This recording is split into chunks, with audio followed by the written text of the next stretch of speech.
Hi, Cherry Pickles. I know that you live in Wales for a quite a while. I'm very concerned by the state of the art today. I want to know, it's just me who is a general issue, and then I'd like to know your opinion about that, as honest as possible. Yeah, I think there is a problem. I mean, there's a problem about whether it's distinct from British art or distinct from British art or English art. In Cardiff, in about 1986. Huh? Where? Well, in Cardiff Art School. Ah. I was born in Wales, but I went to. Well, I did maths first in Ireland, and then I studied painting at Chelsea Art School and then the Slade. Ah, very good. What year was that? Well, I finished the Slade in '79. Oh wow! It's very tough school. Yes. There's no way Anthony Gormley and studied, and Serrotas, and also Slade. It may well and be. And Damien Hare studied there as well. Yeah, okay, it's very good school. Yeah. That means when you come in. Well, it's also the school that both Augustus John and Gwen John went to. Ah, wow. Yeah, they have got the portrait there in the lobby. I have to see it there. very old-fashioned entrance. Yeah.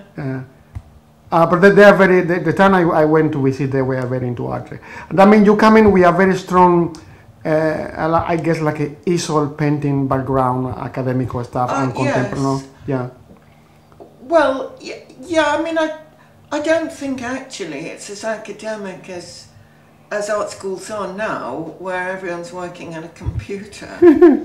I think it was far less prescriptive, but I did choose to work directly from life because we had some very good teachers there. And that's very important. Yeah. That was we had. Well, Coldstream was supposed to have retired, but he was teaching there. Okay. Lawrence Gowing. And what was your first impression of the art in Wales at that time? Where you went first into Cardiff? Did you visit around the country, or you just? What was the impression about? Well, I thought the art school in Cardiff was good. There were some good teachers there. Mm. But it's gone now. Okay. They've got rid of all. And what aspect of it has been changed from there to today and between? How you has been that between when I was teaching in Cardiff? Transformation. Well,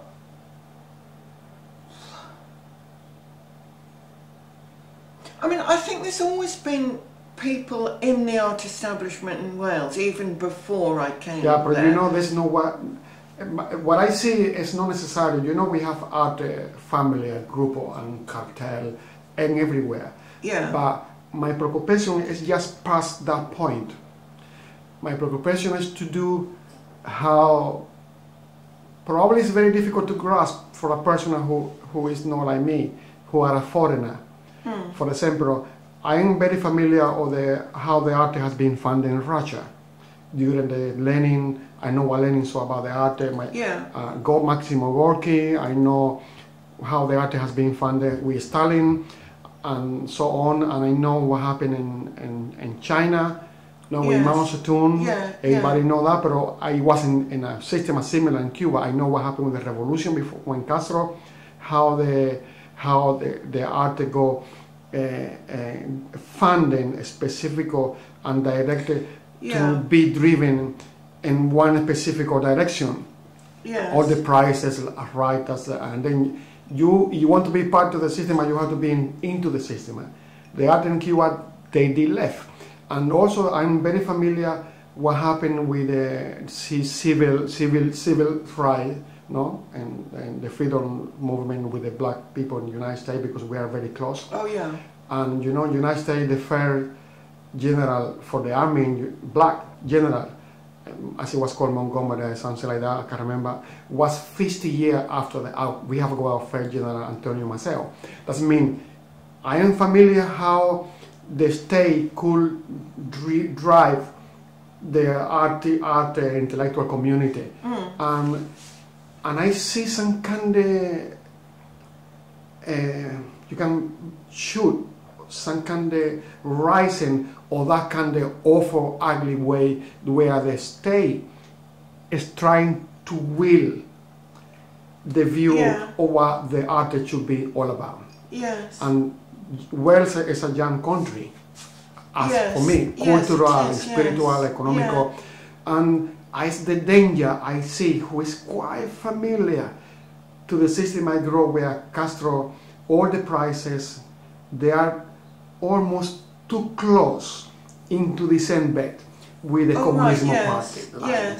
And here there are no Communism Party line, but it's a policy very dangerous, too close to winning the direction of the art in a very specific way. What do you think? Yeah, I think that's true, but I don't think I don't think in Wales they've got the confidence of what they would have had in China or Cuba. They had a very specific agenda, and in Wales, I think it's the agenda is quite sort of vague, and I mean, they want people to do landscape basically because they think, you know, that's why people used to travel to Wales, because of the landscape. They thought that people were peasants and weren't worth talking to, but that the landscape was good. And so there's always been this thing about landscape in Wales. And but I think now the problem is that, well, for a long time actually, the problem has been that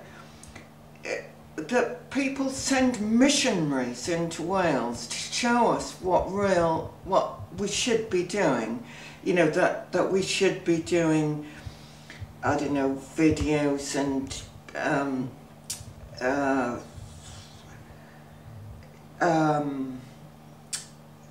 installations and series of photographs and things like that, documenting things to do with Wales, rather than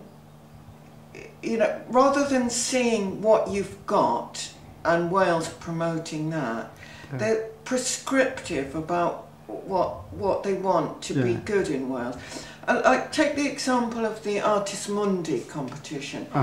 It's really good that we've got a competition like that in Wales. It could be very good, in that it's one of the biggest prizes in the arts in Britain. I think it's bigger than the Tune Prize.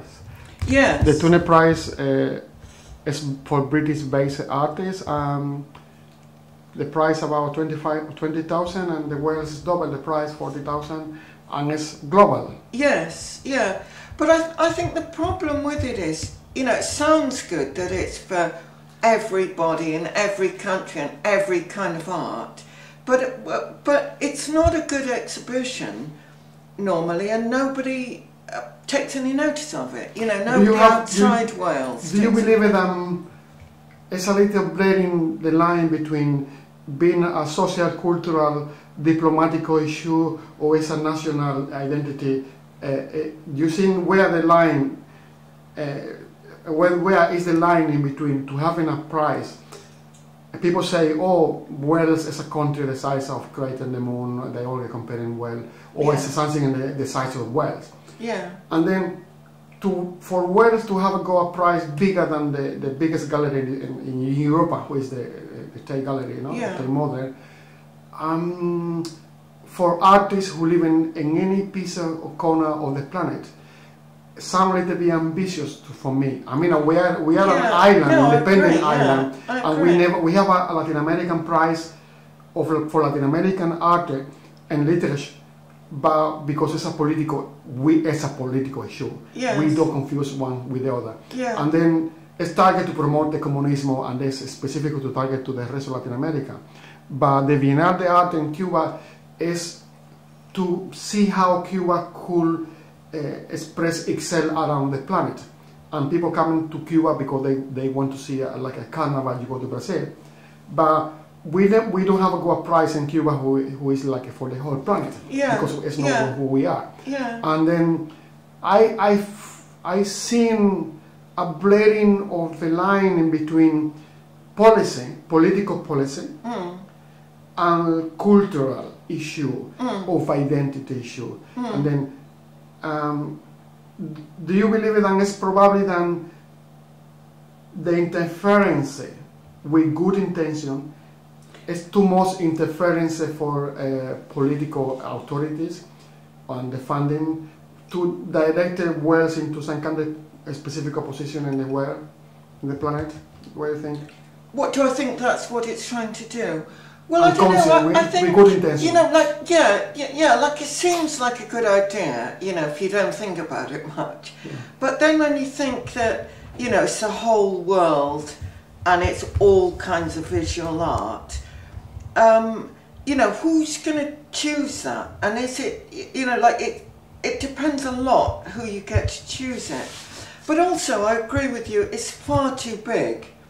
And the other thing is, can you imagine any other country having something like this and not pushing their own artists? You know, sometimes they have one, sometimes they don't have any. Can you imagine Italy doing that, or Germany, or anyone else actually doing that in order to promote their own art? And then, do you because I have got that confusion in my head, maybe that what I do believe that it's a blurring of the line. It's like in the classical used to call the church and the state. That should be separate. The danger I see before in Cuba, as how in Cuba for many years the prize is called the 26th of July. It's given by the MOD or by the Secret Service, and had to be. It's like you have a crime trailer prize. Okay, and the killer had to be caught by the revolution, and the revolution should be victorious. Right. And then they had to be image of Che Guevara on Castro. And nothing outside of that price is considered. And then that is where I see the danger, because the wealth issue has been not driven by the community with their own imagination, because we don't know where the next talent will be. No. We don't know where the next Jimi Hendrix or the next Damien Hirst will come. We just have a worry about to have a very good art school with good opportunity for everybody, and then we just have a gambling with good education and help the people to come in with ideas that nobody know what real art is or the next art is, but you cannot will it by money or political issue. What do you think could be the worst outcome on all of that? Well, I think we're always, you know, if you're bringing artists in from all over the world, you know, you choose curators who are going to choose a certain sort of thing. And I suppose the idea is that we as artists suddenly see the new religion and think, oh yeah, this is the way to go, this is what we should be doing. And if you're always following something, you're never going to get it right, because you're always going to be following. And it's interesting what Germany did. I mean, obviously Germany had a lot more money and it's a smaller country, but a bigger country rather. But in the when German art became really fashionable, really big in the 80s, it was because they looked at how the art markets worked and how the Americans ran the art fairs. So they were a much smaller country than America, but looking at what America was doing to promote their artists and copying it. And America didn't like it at all that they were doing this, but they did really promote those artists. And, you know, and they're famous now.